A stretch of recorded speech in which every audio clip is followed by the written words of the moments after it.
ಪುಣ್ಯೋ ಗಂಧ ಪೃಥಿವ್ಯಾಂಚ. ಭಗವದ್ಗೀತೆಯಲ್ಲಿ ಹೇಳ್ತಾನೆ, ಭೂಮಿಯಲ್ಲಿ ಪೃಥ್ವಿಯಲ್ಲಿರುವ ಒಂದು ವಿಶೇಷವಾದ ಗುಣ ಅದು ಗಂಧ. ಎಲ್ಲ ಗುಣಗಳು ಪೃಥ್ವಿಯಲ್ಲಿದೆ. ಶಬ್ದ ಇದೆ, ಸ್ಪರ್ಶ ಇದೆ, ರೂಪ ಇದೆ, ರಸ ಇದೆ, ಗಂಧ ಇದೆ. 5 ಗುಣಗಳು ಭೂಮಿಯಲ್ಲಿದೆ. ಅದಕ್ಕಾಗಿಯೇ ಭೂಮಿಗೆ ಭಾಗವತದಲ್ಲಿ ವಿಶೇಷ ಅಂತ ಕರೀತಾರೆ. ಯಾಕೆ ಕರೀತಾರೆ ಅಂತ ಗೊತ್ತಾಗೋದಿಲ್ಲ. ಶ್ರೀಮದ್ ಆಚಾರ್ಯರು ಭಾಗವತ ತಾತ್ಪರ್ಯದಲ್ಲಿ ಅರ್ಥ ಹೇಳ್ತಾರೆ. ಆಕಾಶದಲ್ಲಿ ಶಬ್ದ ಒಂದೇ, ವಾಯುವಿನಲ್ಲಿ ಶಬ್ದ ಸ್ಪರ್ಶಗಳ 2, ತೇಜಸ್ಸಿನಲ್ಲಿ ಶಬ್ದ ಸ್ಪರ್ಶ ರೂಪಗಳು, ನೀರಿನಲ್ಲಿ ಶಬ್ದ ಸ್ಪರ್ಶ ರೂಪ ರಸ, ಪೃಥ್ವಿಯಲ್ಲಿ ಮಾತ್ರ ಶಬ್ದ ಸ್ಪರ್ಶ ರೂಪ ರಸ ಗಂಧಗಳು. 5 ಗುಣಗಳು ಪೃಥ್ವಿಯಲ್ಲಿರುವುದರಿಂದ ವಿಶೇಷವಾಗಿ ಪೃಥ್ವಿಯಲ್ಲಿ 5 ಗುಣಗಳ ಅಭಿವ್ಯಕ್ತಿಯಾಗತ್ತೆ ಎನ್ನುವುದಕ್ಕೋಸ್ಕರ ಅದನ್ನು ವಿಶೇಷ ಎಂಬುದಾಗಿಯೇ ಕರೀತಾರೆ ಅಂತ ಭಾಗವತ ಹೇಳುತ್ತದೆ. ಶ್ರೀಮದ್ ಆಚಾರ್ಯರು ವ್ಯಾಖ್ಯಾನ ಮಾಡ್ತಾರೆ.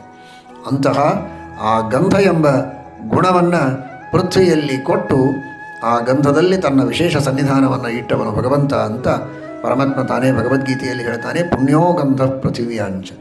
ಈ ತರಹದ ದೊರೆತನ ಯಾರಿಗಿರುವುದಕ್ಕೆ ಸಾಧ್ಯ ಇದೆ ಹೇಳಿ? ಇಡೀ ಊರಿಗೆ, ದೇಶಕ್ಕೆ, ರಾಜ್ಯಕ್ಕೆ ಬೇಡ, ಏನು 30-40 ಸೈಟ್ ಇದೆ, ಆ ಸೈಟಿಗೆ ಇವನು ತಾನು ಒಡೆಯ ಅಂತ ಹೇಳಿಕೊಂಡ್ರೆ ಅದರ ಮೇಲೆ ಮನೆ ಕಟ್ಟಿ ಮನೆಯೊಳಗೆ ಇರಬಹುದು. ಅಷ್ಟು ಬಿಟ್ಟರೆ ಆ ಭೂಮಿ, ಅದರ ಗುಣ, ಅದರಲ್ಲಿರುವ ಗಂಧ, ಅದರಲ್ಲಿರುವ ಗಟ್ಟಿತನ, ಧಾರಣೆ ಮಾಡುವಂತಹ ಶಕ್ತಿ, ಇದೆಲ್ಲವನ್ನು ನೇಮನ ಮಾಡುವವನಲ್ಲ. ಅದೆಲ್ಲ ಭಗವಂತನಲ್ಲಿಯೇ ಇರುತ್ತೆ. ಧರಣಿ ದೇವಿಗೆ ರಮಣ, ಆ ದೇವತೆಗೆ ಒಡೆಯನಾಗಿ ಅದರೊಳಗಿರುವ ಶಕ್ತಿಯನ್ನೆಲ್ಲ ಕೊಟ್ಟು ಅದರಲ್ಲಿ ಗಂಧವನ್ನೂ ಕೊಟ್ಟು ಆಧಾರವಾಗುವಂತಹ ಒಂದು ವಿಶಿಷ್ಟವಾದಂತಹ ಶಕ್ತಿಯನ್ನೂ ನೇಮನ ಮಾಡಿ ಆ ಮೂಲಕ ನಮ್ಮೆಲ್ಲರನ್ನು ಧಾರಣೆ ಮಾಡುವಂಥವನು ಪರಮಾತ್ಮ. ಅದನ್ನು ಸೂಚನೆ ಮಾಡುವುದಕ್ಕಾಗಿಯೇ ದಾಸರು, ಪುರಂದರದಾಸರು ಧರಣಿ ದೇವಿಗೆ ರಮಣ ಅಂದರು.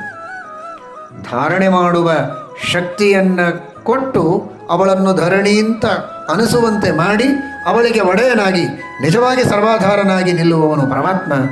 ಆದ್ದರಿಂದ ಆ ಭಗವಂತನ ದೊರೆತನ ಇದು ವಿಲಕ್ಷಣವಾದ ದೊರೆತನ.